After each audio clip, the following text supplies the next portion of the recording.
Hi kids, it's me, your Uncle Sam Dolph.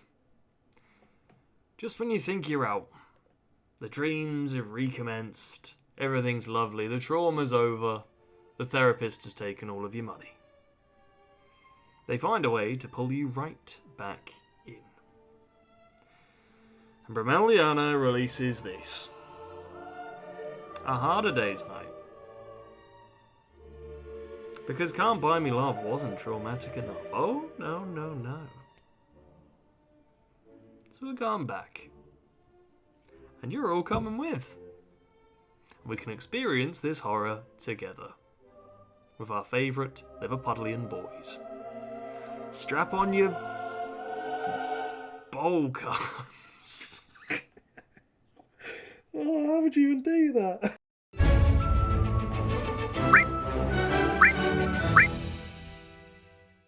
Well, here we are with A Harder Day's Night.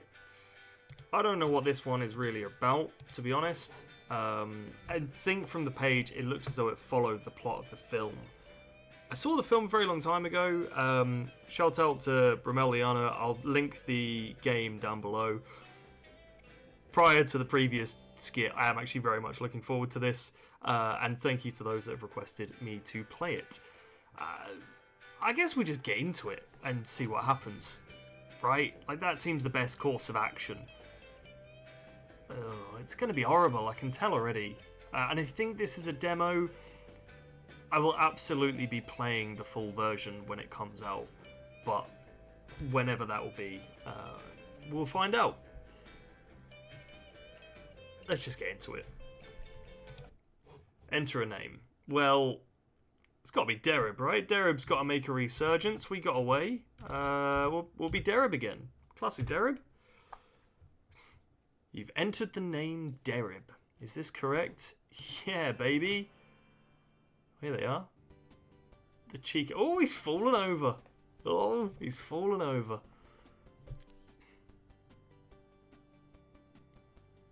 I think this is direct from the film.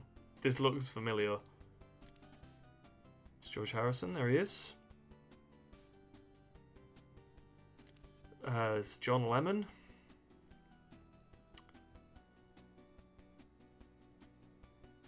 There's Ringo Starr, and the name is Ringo because he wears so many rings, apparently. See, I'm deep in A Hard Day's Night lore. And there he is, Cheeky McCartney, with a beard.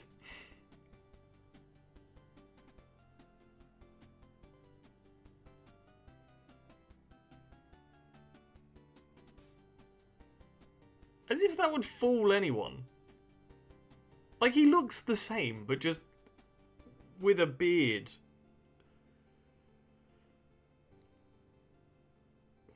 Okay, the cheeky boy. Oh, here we go. Here we bloody go. Alright then. Oh, I'm winded. Oh, that running. Oh, their faces are even worse this time. Oh. At least we made it onto the train with our limbs intact. There's hardly a guarantee anymore. At least we have 6 of them to go around. Huh? You know, 'cause we're Beatles. Huh? That song was bloody gear, innit? Of course it was, lah. Another smash hit for the Fabulous Four. I can't do all of them at once. A hard day's night. And I've been working like a dog. By gum, Paul. Oh, by gum. Chills, Paul. Chills. Feel me arm. I've got goose flesh. I'm not gonna touch you. Stop saying that. Not after last time. You didn't have to sing, Paul. Nobody's paying you. Shut your fucking mouth! You reckon it'll win any awards? A Hard Day's Night. Yeah. Course has a. Oh, that's the wrong. That's the wrong people. Course has a. It'll be a cinch. We've already got an enemy for both British Vocal Group and World Vocal Group of 1963. He counted on his meaty fingers. And She Loves You, that's got the best British disc of the year. Ah, yeah, la. Not to mention Conquered the States. Eat your heart out, Cliff Richards. I can't believe we were on Ed Sullivan, top billing. I've never seen real sun till Miami. Speaking of America, do you reckon we'll get a Grammy? Of course, why not? Now that the Yanks have caught on to our swinging sound, we ought to win as many Grammys as the day is long. I like the sound of that. I think I've done the... Oh, that was George. I like the sound of that. Yeah. Even after we're dead, Paul. Huh? Grammys, after we're dead and buried. Is that what you're gonna do, Macca? What? You heard me. When half of us die, you're gonna use that future tech. Artificial intelligence. What? This sound like 1960s. With one of those computer machines and restore an old track of mine that I wrote by my lonesome mind, no input from the rest of you lot. And despite my death, label it as a brand new Beatles song in order to milk all you can from our lost in Beatles legacy, figuratively robbing our graves. You really reckon I'll live the longest, Johnny? Sound! And the wretched elderly and young Beatles dick riders down at the Grammys will see the word Beatles and get hard and leaking at the tip regardless of context, immediately awarding it. As for the masses, you could sell dozens of vinyl sets available for purchase with the same soulless cover. You wouldn't do that, would you, Paul? Why not? Vinyl sets, you say? Vinyl, like the polymer. I'd never let that happen. Who cares what you think? Got all this talk of our resounding success. It's getting me hot than a bloody tea can, you know what I mean? Ooh, yeah, I know exactly what you're getting at. You know what this calls for, fellas? I'll have a bash. They all reached for their belts. Hey! Their filthy paws drew away from their groins in a flash. Oh, bloody hell! Gassed wet, fucking hell! The birds got in, a fad. How much of that did you hear, lass? Who the hell is she? I am Derrib, you know me very well, lads. She is a fan, isn't she? But she's not screaming. Yeah, she doesn't look very excited. Must be a fan, a young lady like that in here unannounced. There was no girl when we got in. I'm sure. Look at that cheeky, that smug little face. It'd be... Oh... Yuckers. There'd be that lingering scent, you know. She must have followed us in, surely. Hello, love. Morning. Oh, there he is. Alright. Oh. Oh, she can talk, can she? What did you think? How should I know? Of course I can talk. I'm a human being, aren't I? Aren't you? Women aren't real people. Excuse me? Love, I didn't mean it like that. I think girls are fab. Yeah, baby. They're like my favourite thing in the world. I think women are people. I'm just saying men and women are different. There are certain things women can and cannot do. A woman's place is at home. They like it better there anyway. Yeah, well, what's she doing here then? Listen, I'm a reporter. Oh, we went up in the world. Nice. I was sent to follow your group today and tomorrow. I'm with Pop Weekly. There's a likely story. Did you really not know I'd be here? I would have thought somebody would have told you. A dirty trick. You're one of our fans who was lucky enough to burst through the crowd and get us. Congratulations, lass. Out with it. Which one of us are you after? Oh, does it not matter which? I'm not... Oh, I've got Brian. I don't know what Brian sounds like. I'll make him posh. Okay. Brian time. It's Brian. I'm just gonna make him northern, I think. I think he would be. He looks cheeky. He looks like a cheeky boy. Morning, lads. In an instant, it was like you'd never been noticed. Oh, what a horrible face. Ha ha. Hi, Happy. Morning, Brian. You got on the train, alright then? No.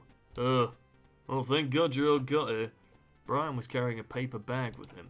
He passed it on to the boys, who began to enthusiastically root through it like pigs in a trough. Trough? Inside were some Eccles cakes and bottles of cola. Sound! Ta. Now look, we got a busy couple days ahead. Let's all mind our manners. Keep our wits about us. Not cause any trouble, pull any strokes, especially tomorrow in that television theatre. Because, are you listening to me, John? So just caught he's snorting the coke bottle. Are you listening to me, John? Yeah. Right. Tomorrow at the television theatre and... John. Yes, Eppie? Best behaviour, especially so as you're being taken note of. I'm sure you've introduced yourself to Miss Derrib from Pop Weekly. Hey? By gum! So it's true then? A dirty trick. You didn't know?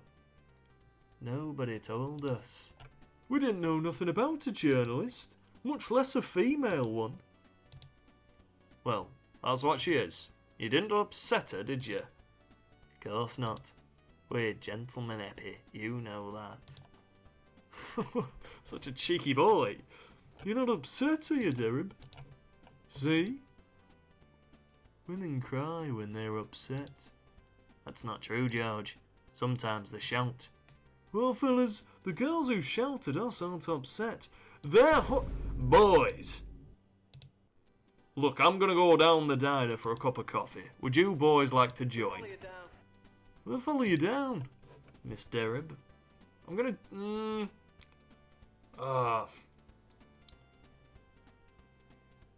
I'll stay with the boys. I'm alright, thank you. Brian nodded. Luckily, the group was no longer in doubt of your intentions.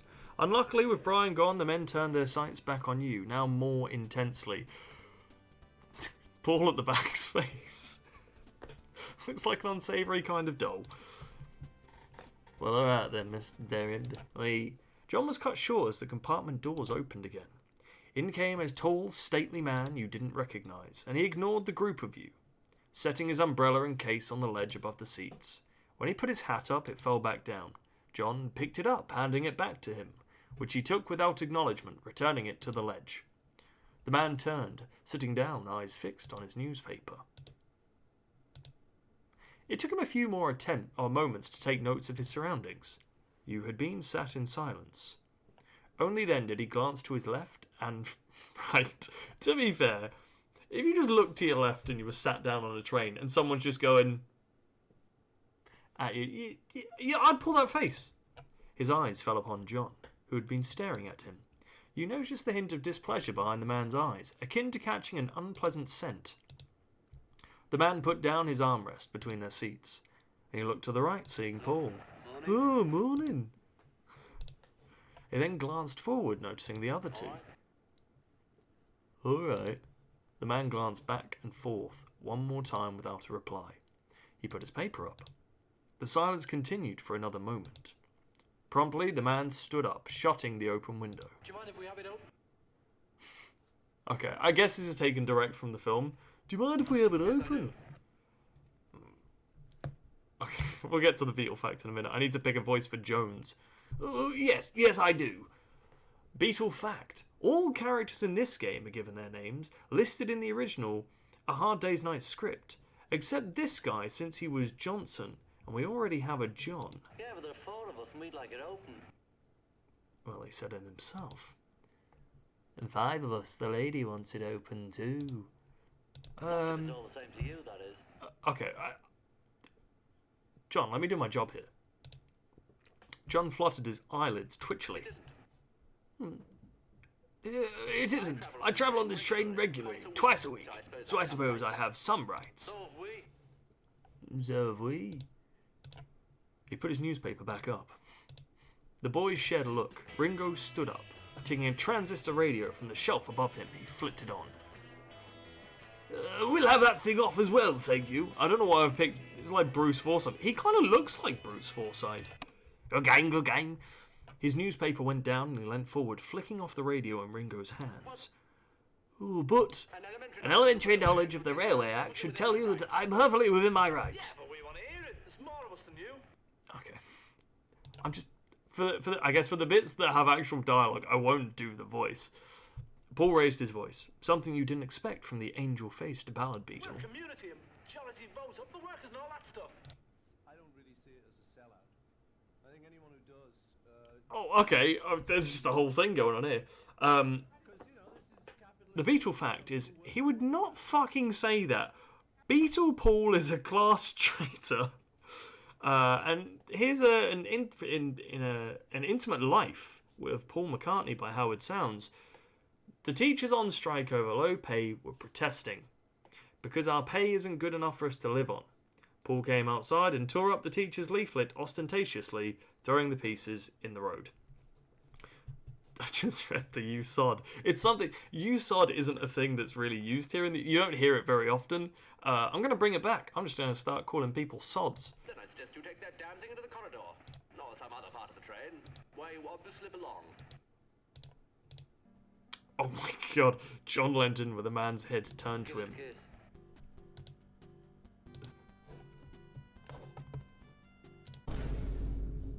Enough. You're clearly bothering him. Bringing class into this. You're living up to the stereotype, you know. You're causing a disturbance. I just can't... Is that the Vine boom noise? We were here first, Derrib. They paid for our seats just as he did, and we've had this carriage first. There's more of us in here, and he starts making demands. Maybe you wouldn't understand. It doesn't matter how we act. He made up his mind as soon as he saw us, more so when he opened our mouths. He told us to go to another part of the train where we belong. What do you think that means? Don't bother, George. She wouldn't get it. I'm bloody southerner. I travel on this train regularly. Twice a week. Yeah, you tell him, Bruce Forsyth. John ignored him, speaking to his mates. No use. Can't win with this sort, eh? After all, it's his train, isn't it, mister? Don't take that turn with me, young man. I fought the war for your sort. Good on you. I bet you saw you won. Oh, Ringo chucking it right back. Oh, God. Oh, forget it, lads. Let's go and have some coffee. Brian's waiting, like. Yeah, he's waiting for us. The boys got up from their seats and left the compartment. Your head turned nervously watching them leave. They didn't glance back at you. It was just you and the man now, and you turned your head to him, about to give an awkward, tight smile of acknowledgement. But he wasn't even looking at you anymore, buried back in his paper. Ugh. You left the compartment as well, not wanting to remain there alone. That seems like a pretty good stopping point. This one does feel a little bit slower to kind of get into it than the last one, but then it went from 0 to 100 real fast. But I do remain confident that we are going to get to that same level of batshit insanity that we did with the last game. Thank you so much for coming back. I really enjoy playing these games, and it's so great to interact with you all. If you haven't done so already, please consider dropping a sub, because there are plenty more episodes to come, as long as, well, basically the length of this game. If there's multiple endings, we'll get multiple endings, and that is the goal. Until then, stay safe, look after yourself, and travel well. All the best, guys.